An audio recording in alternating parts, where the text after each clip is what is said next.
Assalamualaikum warahmatullahi wabarakatuh. Kami dari kelompok 6 kelas 10 TKR 2 akan menceritakan tentang sejarah Kesultanan Tidore. Sebelumnya, perkenalkan,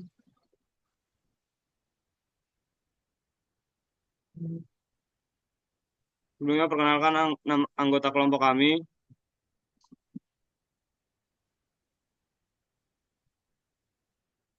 Saya Rizky Alfadani, ada Zulfikar Fatih Ahmad, Satrio Jati Sasongko,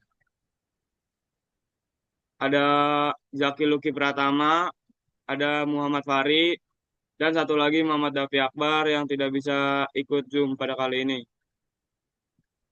Sejak peta Kesultanan Tidore akan dibacakan oleh Jaki. Silakan Jaki. Peta Kesultanan Tidore. Kerajaan Tidore berpusat di Pulau Tidore yang terletak di lepas pantai barat Pulau Halmahera, Maluku Utara, Indonesia. Pada masa kejayaannya, wilayah kekuasaannya meluas ke sebagian besar Pulau Halmahera, sebagian selatan Pulau Buru, Pulau Seram, dan banyak pulau di pesisir barat Papua. Peta lokasi kerajaan Tidore secara umum di Kepulauan Maluku, antara Sulawesi dan Irian Jaya, Papua sekarang. Nah, jadi Kesultanan Tidore itu terletak di daerah timur Indonesia, yaitu tepatnya di Maluku Utara. Selanjutnya, sejarah sejarah Kesultanan Tidore. Kesultanan Tidore adalah salah satu kesultanan Islam tertua di Indonesia Timur yang berpusat di Pulau Tidore, Maluku Utara. Kesultanan ini dikenal sebagai kerajaan maritim yang kuat dan pusat perdagangan rempah-rempah dunia. Tidore juga menjadi saingan utama Kesultanan Ternate dan berperan penting dalam sejarah perjuangan melawan penjajah di Nusantara. Kesultanan Tidore berdiri sekitar abad 13 Masehi. Pendiri pertamanya adalah Sultan Jamaluddin yang kemudian melanjutkan keturunan sultan-sultan berdaulat di Maluku Utara. Pada masa awalnya, Tidore berkembang menjadi pusat perdagangan rempah-rempah, terutama cengkih, yang sangat diminati bangsa-bangsa Eropa. Wilayah kekuasaannya meliputi Pulau Tidore, Mare, Moti, Makian, bagian barat Halmahera, hingga ke pesisir barat Papua seperti Raja Ampat dan Fakfak. Kedudukannya yang strategis menjadikan Tidore dikenal sebagai gerbang timur Nusantara. Pada abad ke-16, saat bangsa Eropa datang, Tidore bersekutu dengan Spanyol untuk menghadapi Ternate yang bersekutu dengan Portugis. Kerjasama ini memperkuat posisi Tidore dalam perdagangan dan pertahanan. Namun setelah Spanyol meninggalkan Maluku pada abad ke-17, kekuasaan Tidore mulai menurun akibat pengaruh VOC Belanda. Meskipun demikian, semangat rakyat Tidore tidak padam. Perlawanan besar dipimpin oleh Sultan Nuku Muhammad Amiruddin yang dikenal gigih melawan Belanda berhasil membangkitkan kembali kejayaan Tidore. Sultan Nuku kemudian diangkat menjadi pahlawan nasional Indonesia perjuangan mempertahankan kedaulatan kerajaan. Selanjutnya, raja-raja yang pernah memimpin Kesultanan Tidore akan dibacakan oleh Fahri. Silakan Fahri. Oke, baik. Saya akan membacakan Raja-Raja Kesultanan Tidore. 1. Sultan Jamaluddin, abad ke-13 Masehi. Pendiri pertama Kesultanan Tidore. Menyebarkan Islam dan membangun sistem pemerintahan awal. 2. Sultan Mansur, 1500 sampai 1526 Masehi.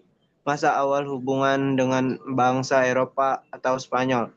Menguatkan posisi Tidore dalam perdagangan rempah. 3. Sultan Saifuddin, tahun 1657 sampai 1689 Masehi, memperkuat sistem pemerintahan dan hubungan diplomatik, menjamin perjanjian politik dengan VOC meski tetap menjaga kedaulatan.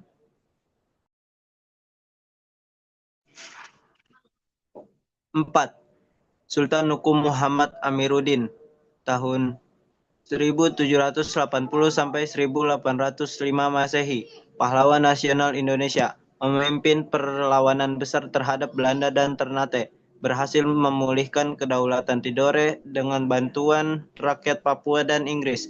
5. Sultan Zainal Abidin Alting tahun 1805 sampai 1810 Masehi melanjutkan perjuangan suku Sultan Nuku setelah wafatnya menghadapi tekanan politik dari kolonial Belanda. 6. Sultan Hussein Shah atau sekarang Sultan Tidore masa kini berperan dalam pelestarian adat, budaya, dan sejarah Kesultanan Tidore. Nah, jadi itu adalah raja-raja yang pernah memimpin Kesultanan Tidore sampai saat ini. Selanjutnya, masa kejayaan Kesultanan Tidore akan dibacakan oleh Satrio Jati Sasongko. Silakan, Tio. Ya, terima kasih. Saya akan menjelaskan slide berikutnya, yaitu masa kejayaan Kesultanan Tidore. Kesultanan Tidore mencapai masa kejayaannya pada abad ke-15 hingga ke-17 Masehi. Pada masa ini, Tidore menjadi kerajaan maritim Islam terkuat di timur Nusantara dan pusat perdagangan rempah-rempah dunia. Rempah seperti cengkih dan pala menarik pedagang dari Arab, India, dan Cina. Tidore bersekutu dengan Spanyol pada tahun 1521 untuk menghadapi Ternate yang didukung Portugis, membuatnya semakin kuat secara ekonomi dan militer. Wilayah kekuasaannya meliputi Pulau Tidore, Halmahera bagian barat, hingga Papua Barat seperti Raja Ampat dan Fakfak. Di bawah Sultan bijaksana seperti Sultan Mansur dan Sultan Saifuddin, pemerintahan Tidore teratur dan makmur. Masa ini menjadikan Tidore simbol kejayaan, kekayaan, dan kekuatan maritim Indonesia di masa lampau. Oke, selanjutnya kita akan membahas masa keruntuhan Kesultanan Tidore akan dibacakan oleh Jul. Silakan, Jul. Ya, terima kasih Rizky. Masa keruntuhan Kesultanan Tidore. Masa keruntuhan Kesultanan Tidore dimulai pada abad ke-17 setelah sekutunya Spanyol meninggalkan Maluku. Sejak saat itu, Tidore kehilangan dukungan militer dan politik, sehingga pengaruhnya mulai melemah. Belanda VOC kemudian masuk dan memaksakan perjanjian yang membuat Tidore berada di bawah pengaruh mereka.